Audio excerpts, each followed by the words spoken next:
recent wave of violence in Israel has brought the Palestinian issue back to the fore at a time when Israel is focused on building alliances with the Arab states against Iran. Here's a look at this report. According to the Israeli military, a Palestinian stabbed a 28-year-old Israeli man on a bus in the occupied West Bank before being killed by a bystander. The emergency services said that the victim was taken to a hospital. The Palestinian Health Ministry said that the Israeli forces raided a refugee camp in the occupied West Bank early in the morning, setting off a gun battle in which 2 Palestinians were killed and 15 were wounded. The raid came 2 days after a Palestinian from a village near Jenin shot and killed 5 people in central Israel, which was part of a wave of attacks in recent days that have left a total of 11 people dead.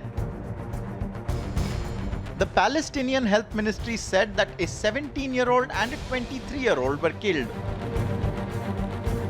Thousands of people gathered in Jenin to mourn the deaths of the 2 victims who were killed during the raid.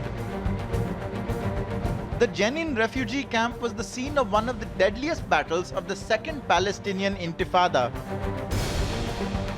The Palestinian Authority, which administers part of the occupied West Bank and coordinates with Israel on security matters, appears to have had little control over Jenin in recent years.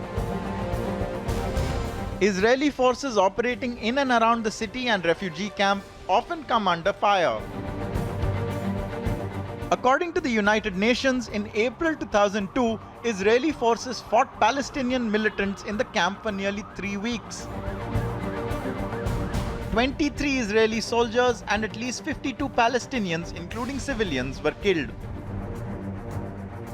Israeli, Jordanian and Palestinian leaders have held a flurry of meetings in recent weeks, and Israel has announced a series of goodwill gestures in an effort to maintain calm ahead of the Muslim holy month of Ramzan, which begins this weekend.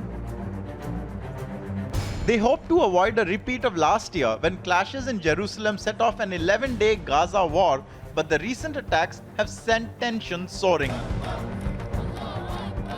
Agency report, Republic TV.